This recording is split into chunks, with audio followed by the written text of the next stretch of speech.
ഇപ്പം media one എന്നെ കുറ്റം പറയുന്നുണ്ട്, ലാൻഡിംഗ് പേജാണെന്ന്. ഇന്ന് പല കേബിൾ ചാനലുകളും മീഡിയ വൺ ഇല്ല. ഇത് ജനങ്ങളിലേക്ക് എത്തിക്കാതെ റൈറ്റിംഗ് കിട്ടുമോ? പൈസ കൊടുക്കണം അതിന്.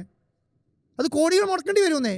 കോടികൾ മുടക്കുന്നത് തെറ്റുണ്ടോ? ഇപ്പം ഇലക്ഷൻ്റെ ഒക്കെ സമയത്ത് മീഡിയ വണ്ണിനെതിരെ വളരെ സ്ട്രോങ് ആയിട്ട് അല്ലെങ്കിൽ അല്ല, ഞാൻ മീഡിയ വണ്ണിനെതിരല്ല, ഞാൻ ജമാഅത്തെ ഇസ്ലാമിക്കെതിരാണ്. ഞാൻ ജമാഅത്തെ ഇസ്ലാമിനെ പോലെ ഒരു രാഷ്ട്രീയ പാർട്ടി ഒരു മാധ്യമ സ്ഥാപനം നടത്തരുതെന്ന് പറയുന്ന ആളാണ് ഞാൻ കഴിഞ്ഞ നിലമ്പൂർ ഇലക്ഷൻ്റെ സമയത്ത് ജമാഅത്തെ ഇസ്ലാമിയും കോൺഗ്രസിൻ്റെ കൂടെ സഖ്യം ചേർന്നതിനകത്ത് വലിയ രീതിയിൽ വെൽഫെയർ പാർട്ടിയുടെ സഖ്യം ചേർന്ന് വലിയ രീതിയിൽ ശക്തമായി എതിർത്ത ആളാണ് ഞാൻ. മീഡിയ വണ്ണിനോട് എന്നോട് ദേഷ്യമാണ്. അതിന് ഞാനെന്ത് ചെയ്യാൻ പറ്റും? ഞാൻ ഈ പറഞ്ഞ കാര്യങ്ങളാണ് മീഡിയ വൺ 4 ദിവസമായിട്ട് പറഞ്ഞുകൊണ്ടിരുന്നത്, 5 ദിവസമായിട്ട് പറഞ്ഞുകൊണ്ടിരുന്നത്. ഞാനൊരു തട്ടിപ്പ് കമ്പനിയാണ്. മീഡിയ വണ്ണന്മാരെ ഡയറക്ടർ ലിസ്റ്റ് എടുത്ത് പോയുണ്ടല്ലോ, തലയിൽ മുണ്ടിട്ട് ഓടേണ്ടി വരും. മീഡിയ വണ്ണിൽ ഇൻവെസ്റ്റ് ചെയ്തവരുടെ ലിസ്റ്റ് എടുത്തിട്ട് പുറത്തേക്ക് ഇറങ്ങിയുണ്ടല്ലോ, തലയിൽ കൂടെ മുണ്ടിട്ട് ഓടേണ്ടി വരും എന്ന് പറയാം മീഡിയ വണ്ണ്. ഇവിടെ ആരും ഹവാല നടത്തിയിട്ടില്ല, ഇവിടെ ആരും കള്ളക്കച്ചവടം നടത്തിയിട്ടില്ല.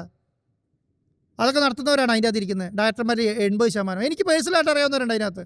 എന്നാൽ അവരെന്നോട് പറഞ്ഞിട്ടുണ്ട് ഇവരെന്ത് പൊട്ടത്തരായി കാണിക്കുന്നതെന്ന്. 10 ലക്ഷം രൂപ 15 ലക്ഷം രൂപ മാത്രം ടേൺ ഓവറുള്ള കമ്പനി എങ്ങനെയാണ് ഒരു മാസം സെയിൽ നടത്തുന്ന കമ്പനി എങ്ങനെയാണ് ഇത്രയധികം പൈസ ശമ്പളം കൊടുക്കുന്നത്? എവിടുന്നാ?